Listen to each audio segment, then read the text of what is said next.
What is up, everybody? Welcome to another edition of Drive for Show DFS for Dough here on RotoGrinders.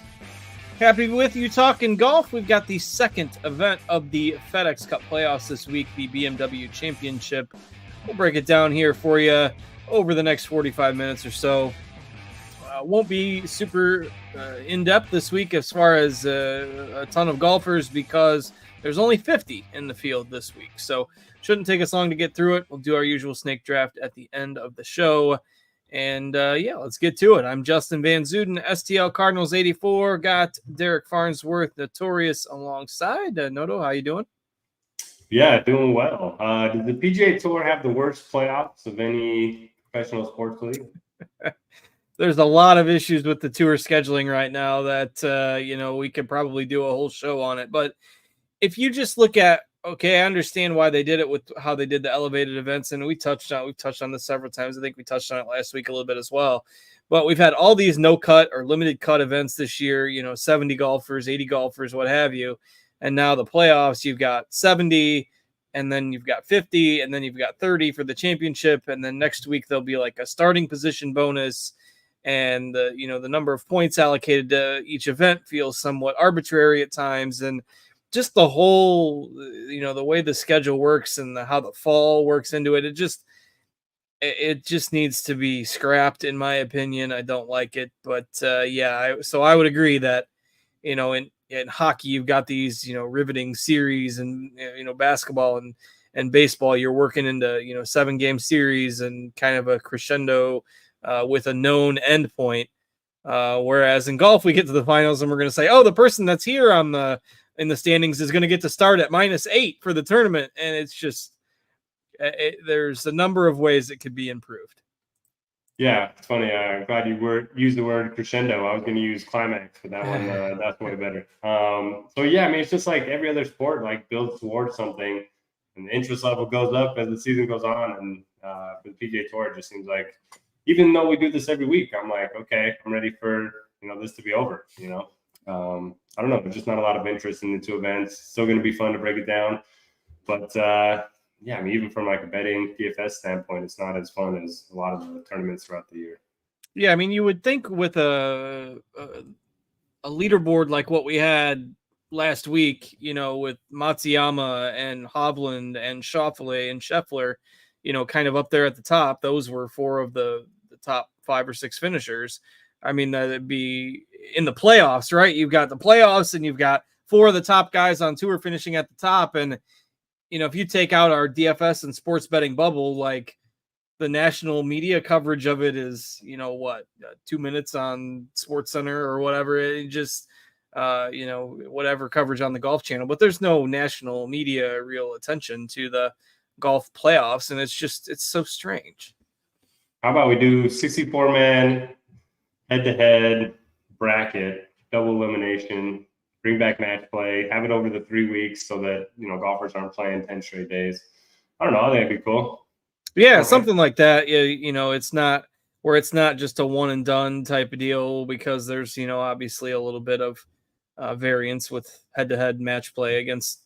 But in terms of talking points and discussion, we loved talking about the match play. It maybe wasn't the most intuitive for like a DFS type of format, but just having that head-to-head bracket style competition, it certainly would be better than what they're throwing out here right now. If you get down to a final 8, you've got something like, Morikawa against McIlroy head-to-head or something. So those things I think would be really interesting.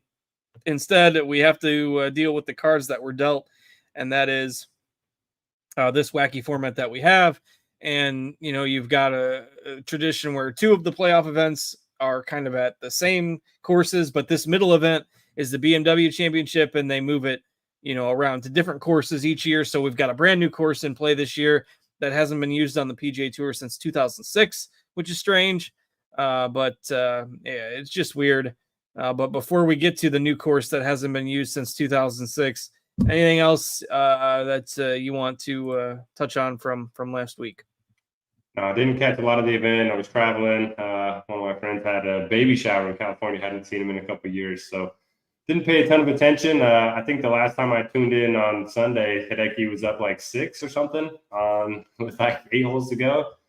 Yeah, it became a hold on for dear life. It wasn't a complete collapse, but it was a lot closer probably than he wanted it to be, and he kind of stayed aggressive. I mean, he played his same game throughout. It's not at that point. I think a lot of people would have dialed it back and maybe taken a few more irons or whatever off the tee, but he was still hitting driver and not changing his game up. So obviously it got him into the lead, so he figured he's not going to change, but. Yeah, it was probably a little bit closer than it needed to be on Sunday afternoon.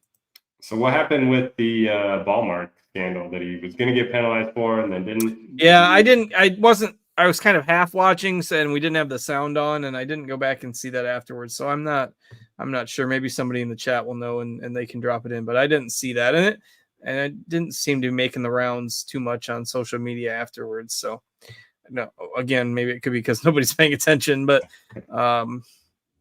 yeah, I did not see that. Yeah, only other takeaway, Billy Horschel, another top 10. Let's go, Billy. He's been my favorite guy the last few weeks. But, he's been rolling. So, yeah, obviously we cut the field down from 70 to 50 this week. So the 50 that you're going to see this week are generally the ones that have been playing the best, except for, some guys who may have been way up at the top and have kind of been hanging on while they fall down. And there's maybe a couple of those, but otherwise the top 50 are left this week. The other takeaway from last week for me, Tom Kim. So per Data Golf had a 99.5% chance to make the top 50 on number 16 on Sunday. And he finished 666 and ended up finishing 51st. So I believe he would have only needed one par on those last 3 holes to make the top 50. But instead he finished with 3 straight sixes and ends up 51st. And so Keegan Bradley is the beneficiary of that and gets in at the 50 spot. So pour one out for Tom. Tom Kim hasn't had a good month. So Keegan gets named the Ryder Cup captain and sneaks in at 50, huh? Sure. a little script. A little interesting there, but we'll keep the conspiracies out of the show.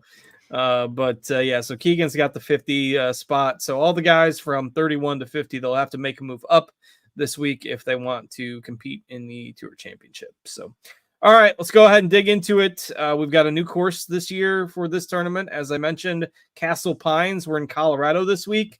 So we're at significant elevation. We've got the golf version of Coors Field, if you will, if we want to use a baseball analogy.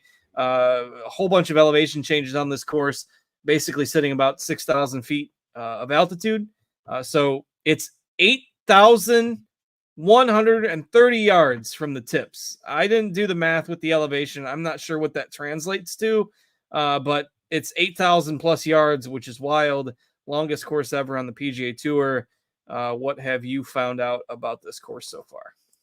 Yeah, so I'm reading it's like 10%. The ball travels about 10% farther. So we're really looking at 7,400 yard course, which is pretty standard for a par 72 on the PGA Tour. But yeah, I mean, it should be, fun to have a new course in play. There's a lot of different tee shots on this course. There's going to be some uphill tee shots, some downhill tee shots, there's dog legs, there's a couple blind tee shots as well.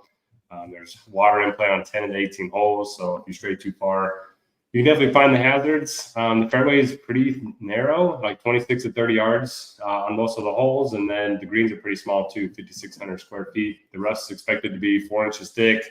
The greens are going to run at a 13 on the stim meter. So one of the fastest set of greens that we've had so far on tour this year. Don't really know how the course is going to play.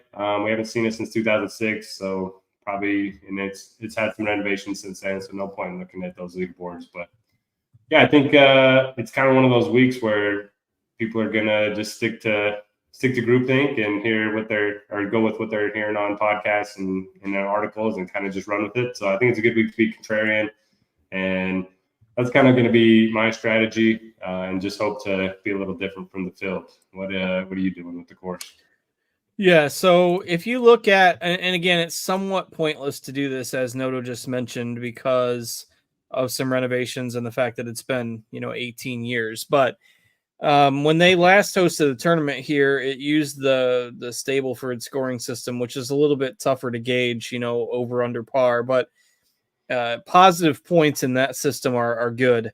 And so the last 3 winners when the tournament was played here was 34 points, 32 points, and 31 points.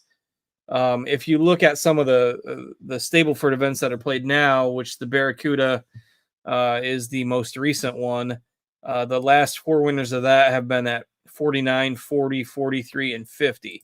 And that's a pretty easy course. So this course, again, in the past, did not play as easy in terms of scoring. Again, the winning scores were kind of in the 30s most of the time.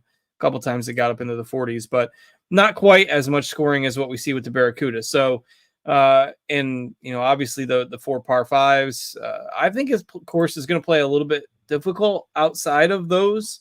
Again, it's a little bit of conjecture. We don't know for sure, but I do think, focusing on obviously tee to green play, par 5 scoring, and, just holding on for some of those other holes if it does play more difficult. I think it'll be interesting to see how it plays. I'm guessing that it plays maybe a little bit harder than the masses suggest, but again, we're all kind of guessing until we see it in action. The golfers these days are so good compared with the equipment and the golf ball and all that stuff that, maybe these guys go out and somebody shoots minus 25 and I look silly for saying that, but we don't know, and it'll certainly be interesting to see. All right, let's go ahead. You got any other thoughts before we dig in here? I was just going to say, just pay attention to the player interviews throughout the week just to see if there's any tidbits in there about the courses, favorable to bombers or whatever. All right, so let's go ahead and dig into the top range here, and we've got no surprise that Scotty Scheffler and Xander are the top 2 guys on the board. Let's go ahead and talk about them, separately. We talk about Scheffler all year. I mean, obviously, his form has been impeccable all year, another top 5 last week, but Schauffele kind of quietly back there in the mix is playing almost as well. If you look at his last 8 tournaments, 2nd, 1st, 8th, 7th, 13th, 15th, 1st, 9th, and 2nd. So 9 starts, 9 top 15s, 2 major championships, and he just hasn't been out of his game for 3 months. And maybe not quite as long as Scheffler in terms of his run of dominance, but lately he's been just as good. I know there's been some internal chatter about Schauffele potentially even grading out better in our projections. What we ended up with was Schauffele being just a point lower, but he's also cheaper. I mean, significantly cheaper. 1,200 on DraftKings is a big deal. So feels weird to say this, but I think Xander is the better play at the salaries this week. Obviously, they're both great. It's tough to fit them both in, though. What are your thoughts on? And I've been pro Scheffler for the most part the last couple months here. I don't know if we're going to reverse roles again, but your thoughts on that debate at the top this week? Yeah, I was curious to see what the RG model did with those two because I have Xander a point higher than Scheffler this week. And it looks like RG has it just the other way, but a point for me with that big a gap in salary. Yeah, and I mean currently we have Scheffler a little bit higher owned. I don't know if that'll stick, but give me Xander. I mean he's been top 10 in 14 and 19 starts this season. Doesn't have as many wins as Scheffler, but I would argue the floor is just as high. And so I like what he does in terms of helping me afford better guys at the bottom of my lineups. And I think they're pretty comparable plays at this point. Would agree, and it's like you say, if they were the same price, different discussion. But given the fact that there's a $1,200 price gap, that makes the argument, I think, for me, as far as who you want to prefer. Now, maybe it's a different story for you on FanDuel because the FanDuel pricing in general tends to be a little bit softer, a little bit easier to fit those high-end golfers in. And the gap there is $800, but to me, it's still enough of a discount to prefer Xander of those top guys. And then we've actually still, despite the fact that there's only 50 golfers, we actually still have another 5 golfers above 10K on DraftKings this week. And part of that is because, even the guys down to 6K are at least somewhat viable. We're down to the top 50 on tour after all. But Rory at 10-8 coming off a dreadful week where he actually putted it okay, but everything else was awful. Weird for him. Matsuyama, obviously coming off the win last week. Hovland coming off the runner-up finish. Morikawa and Oberg, the other 10K plus golfers this week. Who do you like out of that group, or are you avoiding it for the most part? Yeah, a lot of red flags in this little area here. I mean, Hovland played great last week, but prior to that, he was pretty bad. He's still been bad around the greens all year. That worries me a little bit on this course. If it does play as difficult as we kind of think, if it's play easier, then maybe the around the green doesn't hurt him that much. But that worries me. Hideki, we do see guys get hot this time of year, but he does feel a tad overpriced just for long term. What we know about Hideki. And then Morikawa, the ball striking was really bad last week. It was kind of surprising. The short game continued to be good. Ludwig's last few starts haven't been great. Miscut, T18, T40. So I think I'd probably go Rory of the other guys above 10K after Xander, but I'm probably not going to get a ton of him because I probably won't make a bunch of lineups this week. I'll probably just roll with one and start with Xander. Yeah, I mean, if you try to play two of them, let's see, I just clicked on Xander and Hideki. You're down to 7,100 per golfer. So while doable, maybe not ideal, you have to forego a lot of the 8 and 9K range in order to get that. And I just don't think that's the most sensible build this week. In fact, I haven't tagged anybody else really in the 9 and 10Ks just because I like to try to get some of those mid-range guys along with Xander at the top. So I want to see more out of Hovland before I'm ready to go back there. Matsuyama coming off a win. And everybody's still motivated to play well this week. Obviously, you got to try to get their starting point bonuses next week. For those that are at the top, you're going to start with a better score in the Tour Championship. So everybody's motivated to play well, regardless of where they're at in the standings. But yeah, if I go anywhere here, Morikawa, and I do think Oberg is interesting. Again, I'm playing the bomber angle a little bit this week. So if he stays around 10%, I'll probably be overweight on that. But otherwise, probably not a whole lot of exposure to this 10K range. Anything else from you in there before we move down? No, ready to go to the 9th. All right. So looks like you have a few guys tagged in here. Cantlay, Finau, Fleetwood, Burns, Horschel, your boy, Wyndham Clark, Russell Henley, and Sung Jae Im is your 9K range. Right now, we've got Finau at 6% ownership. I'm guessing that's going to go up. There's quite a narrative going around. Finau's from Utah. He's used to playing in the elevation. I think that alone is going to be a little bit of a narrative to keep people playing Finau this week, especially if you're playing the bomber angle. He can certainly keep it long off the tee. So, what are your thoughts on? Looks like you have him tagged as well. So, your thoughts on and you mentioned that as well. So, your thoughts on the 9K range. Yeah, this is the range. It's like full of the elevation narrative. You have Tony Finau, like you mentioned, and then you also have Wyndham Clark, who's from Colorado, who has played Castle Pines before. So if there are two guys that aren't going to be, bugged by all the yardage adjustments and all that, it's probably going to be those two, just because they grew up playing in that type of elevation. I do like Finau. The iron game's been awesome. I will know. I forgot in the course intro. This was built by or designed by Jack Nicklaus. Most of his courses reward guys that are good with their irons because that's kind of what he was the best at. So a lot of his courses really reward iron play rather than, bomb and gouge type of courses. So I like Finau. He's gained at least 2.8 strokes on approach in each of his last 7 starts in the States. I like Cantlay. I talked him up a bit last week, got off to a slow start, but then went 67, 66, 66 to finish T12. He loves the playoffs. I talked about that a lot last week, but he's got 3 wins and a second place finish in the last 3 years in the playoffs. Tommy's coming off of his best ball striking week ever on the PGA Tour, so that's a little interesting. My guy Horschel's in here. Nobody's going to want to play him at 9,300. I like this range quite a bit. If you can see none of the top guys winning, starting in the 9s could be an interesting way to be different.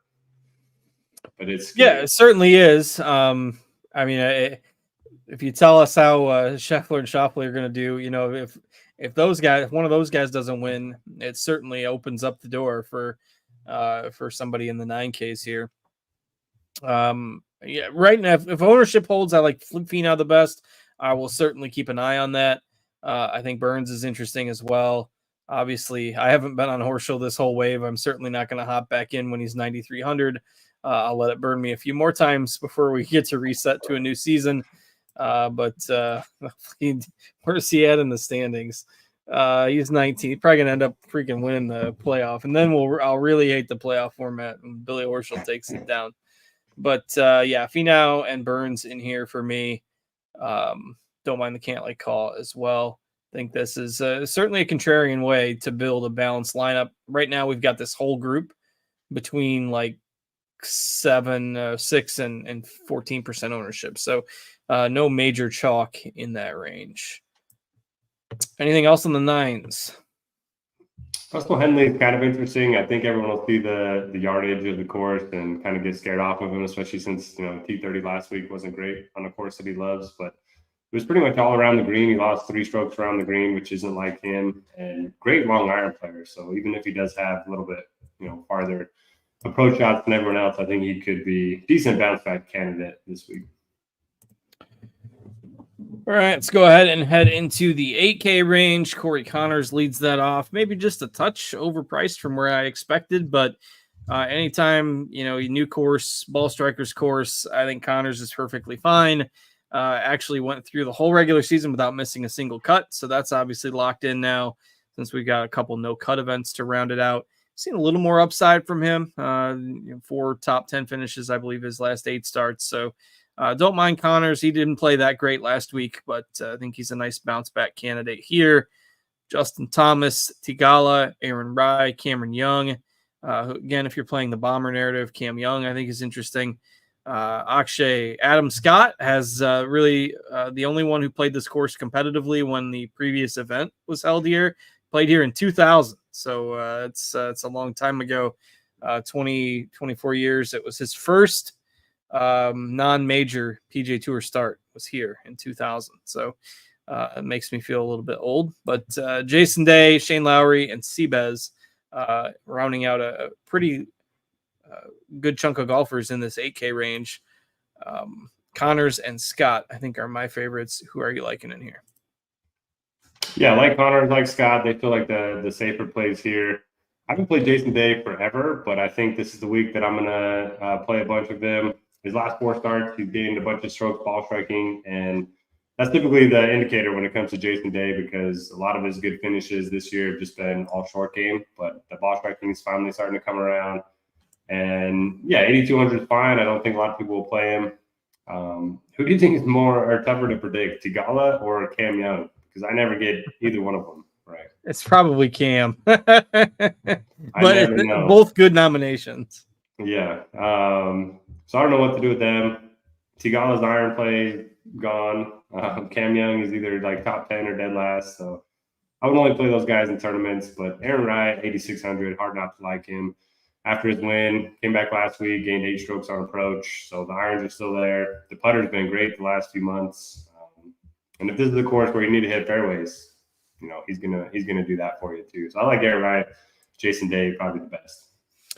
Yeah, I'm gonna play some Cam Young this week again, just because I played him some last week, and I want to be around when he hits like a 500-yard drive or something. I want to make sure I see that on my shot tracker, so he can hit a 500-yard drive and still make a bogey. That'll probably happen somewhere along the line this week. I'm not serious about the 500-yard drive, but certainly will be some longer drives this week. This is where I wish Bryson was still on the PGA Tour, because then we would see he'd just find some hole where he just hit it down there and hope for the best. But we don't get to see that anymore. Or if Toasty was in the field, he'd hit driver everywhere. If who? Toasty. Oh, yeah, you don't care. Just hit it wherever. By the way, finally watched yesterday, as a matter of fact. I watched the Bryson breaking 50 episode with Trump, so it was entertaining enough. I won't spoil it if those of you who want to watch it. But anyway, for those of you who aren't aware, we talked about this maybe a month ago, but Bryson does a break 50 challenge on YouTube where they hit from the red tees. And they, try to break 50, and he brings a random, partner. Sometimes he did one with John Daly, did one with Sergio, did one with Donald Trump. So basically just, takes a random guest along. So The cynic in me wants to know if that's like the true outcome or if they do like multiple takes on some of these. I was skeptical when Trump hit like a 20-footer on the last hole, and that was just conveniently the last shot of the round. Like, okay, did they hit this 5 or 6 times? I don't know. Anyway, but you had asked me if I watched that, and I hadn't, but I did yesterday. So for the record. Nice. You should check out the John Daly one too. He shows up without shoes, 20 drinks deep, he said. And he had some great one-liners too. The John Daly one is probably rated R as opposed to the others. But yeah, it was pretty cool. I enjoyed watching. Bryson's pretty good on camera and has obviously done a 180 with his reputation in terms of the public perception over the last 18 months or so. All right, where were we? Back to the golf. Let's head into the 7Ks now. And some pretty good plays here too. I mean, if you're doing a totally balanced build, like if you're playing Scheffler plus another top guy, it even still makes the upper 7s a little bit difficult to get, which is a little bit tricky because I think there is a dip down once you get into the 6s. But Davis Thompson's been playing good golf outside of the links events. Robert McIntyre, I think, is really interesting here. You've got Noren McCarthy, who got off to a hot start last week. Pendrith's been playing good golf. Got Noto's boy Brian Harmon in the 7s as well. So decent range, relatively speaking. What do you like in the 7Ks? Yeah, I might fade this range completely. I originally had Pendrith tagged, and then I saw that everyone else had Pendrith tagged. I looked at his stats. I mean, he's a bomber that's accurate. The irons have been really good lately. The finishes have been good lately, and his putter's been on fire. So I think he could end up being the most popular guy in the 7s. Right now we have it at Davis Thompson. But everything you just said was really good. I know. I did, but at the start of the show, I said I was going to be contrarian, so I got to stick to it this week.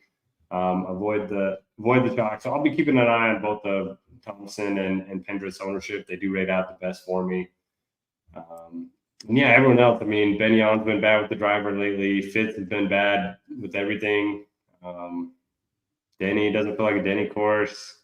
Harmon. I mean, Straka continues to hit the ball well, but he's turned into Corey Connors on and around the greens, which is never good. And Keegan's been bad since he was named the Ryder Cup captain. So I don't know what to do with this range. But Keegan snuck in. He's playing with house money. He shouldn't be here. Tom Kim went 666 and got Keegan in. So house money, maybe find something. I suppose you could say Keegan needs a top 2 to make it to Eastlake or something, so he's going to do it. I don't know. But yeah, do you have a stronger take on anybody? I do like Pendrith, so I tagged him. And I mean, I'll go for some other lower owned options elsewhere on the lineups where I'm getting a little too chalky. So I do agree that Pendrith will probably end up being a little bit higher than what we've got him at now. But I'm still going to play some. I like him this week. Don't mind Davis Thompson as well, but McIntyre will probably be my kind of YOLO guy in this range. If we've seen anything, with Bobby Mack, he's fairly creative. We know he plays well on links. Obviously, this isn't a link style course, but what you do see with a lot of links courses is, elevation changes and rollout and stuff like that. So I think he'll adapt well to the course.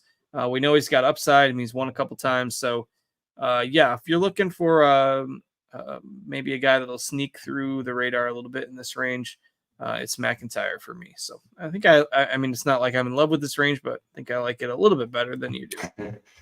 Yeah, by default, you have to like it more than me. I like anybody, I like it better.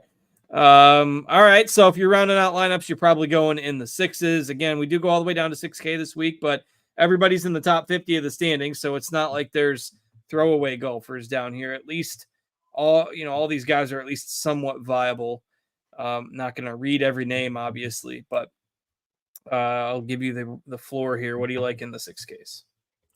Yeah, so we talked about Eric Cole the last couple of weeks and continues to play well. He had that stretch during the middle of the summer where he was just really bad, but he's now got top 10 in 3 of his last 6, back-to-back top 20s. The iron play's back, the putter's back. So I do like Eric Cole at 6,500. He makes a ton of birdies too, 5th in this field over the last 3 months. So if you want a guy that's going to probably outscore his finishing position in this range, that seems like it's going to be Cole to me. Looks like Max Grazerman's going to be pretty popular. He got off to a really bad start last week and then bounced back, finished 233 to make it into the top 50. He's kind of a cool story. So I wouldn't mind playing some of him, but 20%, if that holds, I probably can't do that. I like Ekro at that same price point if he's going to be lower owned. He's coming off a back-to-back top 20s too. Boswecken's been pretty good, and the putter has been bad for really a long time, but it's improved each of the last, over the last 6 months, 3 months. So Ekro and Cole are probably my favorites. But man, Zalatoris sighting last week, that was fun to see. Hopefully he can keep it going. We got Tom T in the chat giving us some stats on what everyone needs to make it into the top 30. If you guys want to check those out, he says Scott needs a T25. Fitz and Zalatoris just need top 30. Cole needs a T13 or better. So if you do like to play those narratives, there's plenty of them out there this week. Anyone else? I don't think so. Yeah, and some of that, obviously it's dependent on what others do as far as where you absolutely need to be. But if you're looking at minimums, certainly that makes some sense. So I'm going to I've been the one guy I have kind of been on quite a bit when he's had spike weeks is Dunlap. He was in the mix last week, heading into Sunday, still finished 5th. Got him into this week. I love his game. I mean, he's just he's plenty long off the tee. Again, I'm playing the bomber angle a little bit this week. We know he's got upside. He's 48th in the standings, so really needs to go for it. I think that's going to lead to maybe a little bit more volatile scoring from him this week, but birdie opportunities, eagle opportunities on the par fives, I think will certainly be there for him. So he was 1.5% owned last week, finished 5th. He'll probably be closer to, we've got him at 9 right now, so that's probably right, but still not super large chalk by any means. Like the Cole call as well. He was another one that he had a huge Sunday, 7 under on Sunday is what got him into the top 50. Otherwise, he was kind of on the outside looking in. So Dunlap and Cole, I think, are my favorites in this range.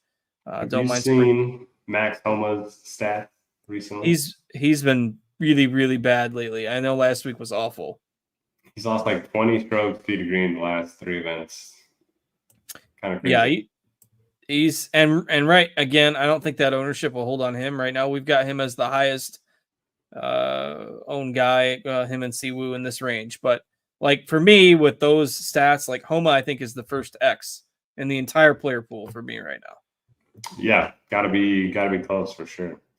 I don't mind Cam Davis. I don't mind Cam Davis if we do, because if there's one guy that can like finish in the top 10 down here, I think Dunlap, like you mentioned, is pretty good. Maybe Cam Davis, maybe Eric Cole, but he's got upside. He could also finish dead last for your Cam Young and Tigala lineups. Put him in there. All right. With that, takes us through the analysis. Actually, that spent a good bit more time on that than I expected with just 50 golfers. I'm not going to wait forever to see if we can get a snake draft this week. I worry that we started just a little bit earlier. It's not the most exciting event. There's only 50 golfers. Looks like we're maybe a little bit lower than usual in terms of people checking out the show live. So I don't want to sit around for 10 minutes waiting for a draft to fill. But if we can fill one quickly, we'll go ahead and do our usual snake draft. For those of you who don't want to stick around for it, as always, we thank you for watching. Be sure to hit that thumbs up button, subscribe to the YouTube channel. But there's a $5 snake draft on DraftKings that we'll hop into next. Right now it's at 2 of 6. I will make it 3 of 6. So if there are 3 people around that want to do it, we'll hop in and do that. But again, don't want to wait and have a ton of dead air if we can't get it filled. But we'll give it a shot. So see if some of the regulars are around to help us fill that up. Otherwise, if you're not sticking around for that, again, thanks for watching. We'll have a little bit of a different schedule here coming up. Obviously, next week is the Tour Championship, and we're down to just 30 golfers. So we'll stick with just our written content probably for next week. We usually don't do a show for that one over on RotoGrinders. You can check out our premium content if you're interested. Of course, hit us up on Twitter. If you have questions, he's at RG_Notorious. I'm at STL Cardinals 84. So no show next week. And then we do get 1 week off before the new season starts with the ProCore Championship out in Napa tournament that seems like it's changed sponsors about 100 times. So do you have the schedule pulled up? I do. When's the new Utah course? So we've got the event in Napa, then another week off, then the President's Cup. So one event before the President's Cup. Again, they schedule horribly. But the event in Utah starts October 10th. Okay. So second full week of October. The Black Desert Championship. We need one more person in our snake draft. One more. Free money. Free money. It's always free money. Because I'm on a cold stretch. Noto's been on a hot stretch, but we finished 5th and 6th last week. So not joking. Free money available.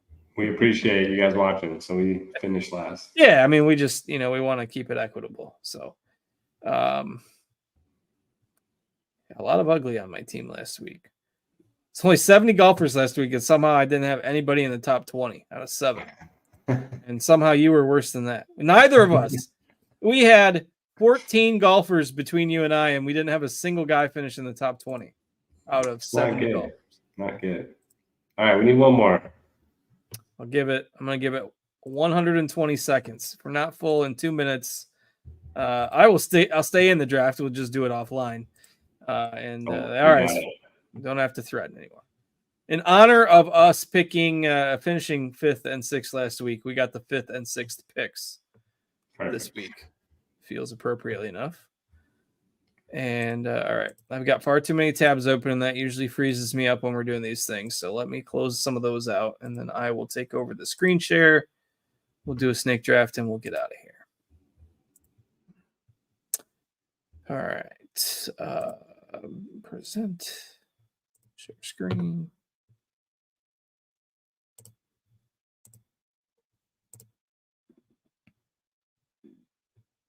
About to be a busier time. I know we're 3 weeks away, I think, from NFL, and college football starts. Can't wait. This Saturday. So kids are back in school. It's great.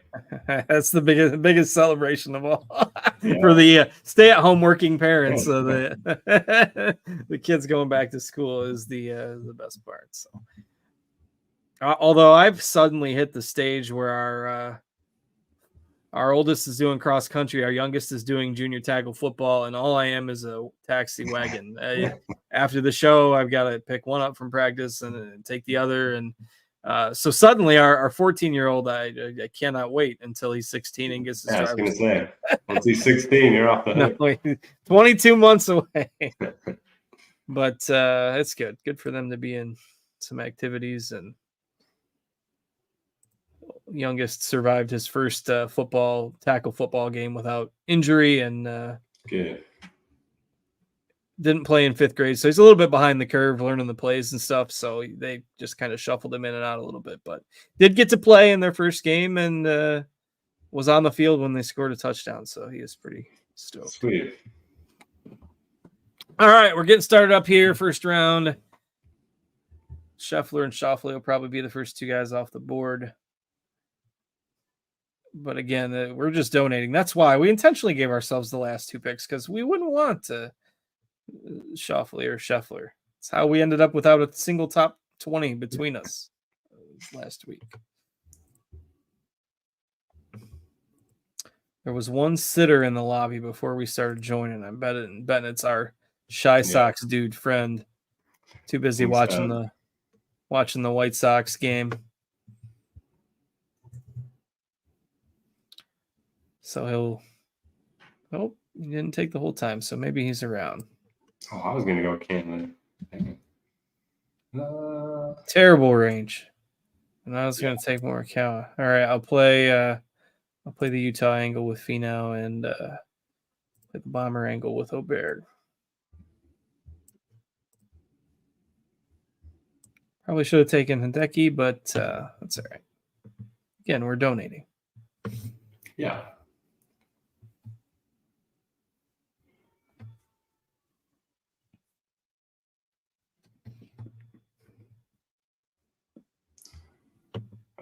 Oh, my turn. Okay. Hideki Morikawa, that's not bad. Sorry, I didn't warn you. I'm over here taking the full clock. Look at this. We got Mr. Baseball World rocking the old RG logo. It's not me. I am not the culprit with the old logo. He's got it, but still appreciate you repping the site for sure. Yeah, Aaron says in the chat, his two are now 16, so needs to find his daughter a vehicle before school starts. Yeah, that's a ways away from me, but I get it. Yeah. Man, I never knew how much it would until they both started being in sports that being the taxi would. And it's like they're always on opposite schedules, so it's always picking one up and taking the other, and it's like dinner time usually becomes about 8:30 by the time everybody gets done with practice.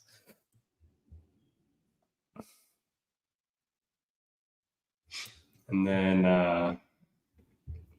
yeah, Tom in the chat. Clark did grow up in Denver, familiar with the course. He said it's playing slower than usual. I don't know what that means. A little softer, I think.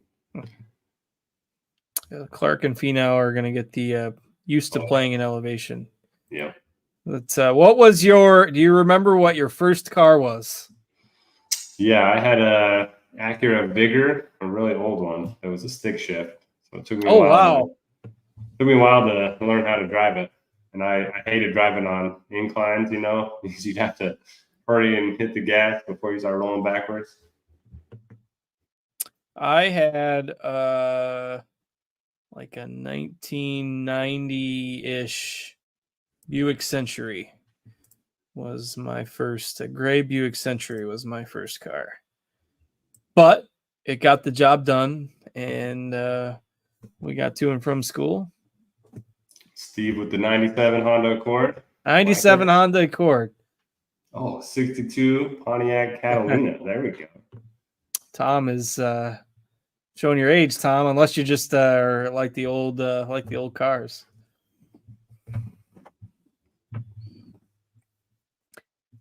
That's weird for like the newer, they don't make a whole lot of the smaller four-door sedans anymore, so everything's a SUV.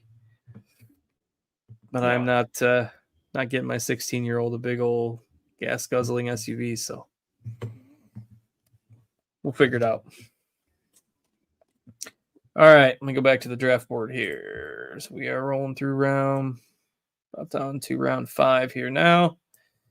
Finau, Oberg, Scott, and Cam Young for me. Morikawa, Matsuyama, Connors, and Henley for Noto so far.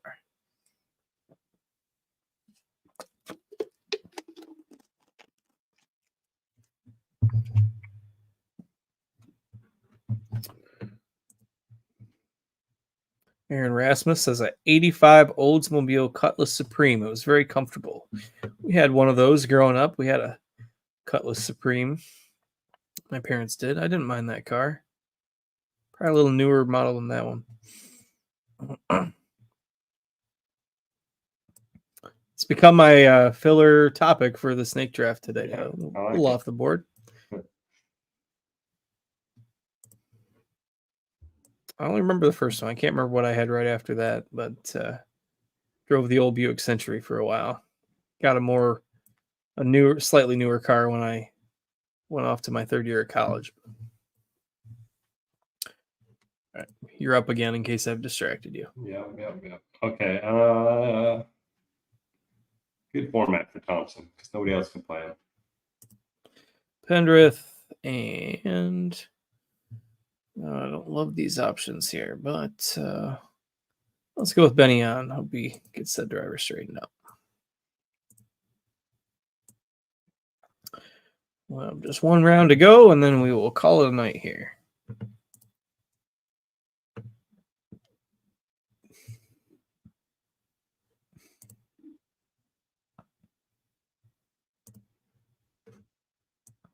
We're going to use, so let's see, we did this math last week. 40, all but 8 golfers are going to get drafted here. Will Max Homa get drafted? That's my question. He's 41st on the list. I think so.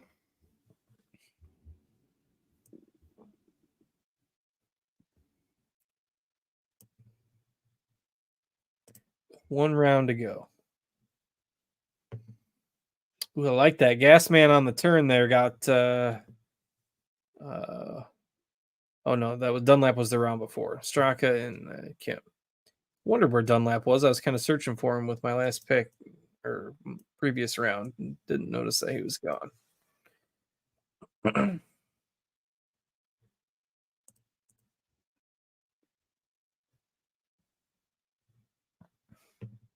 Aaron says my father had an 85 Buick Century. Might believe it might have been his first new car.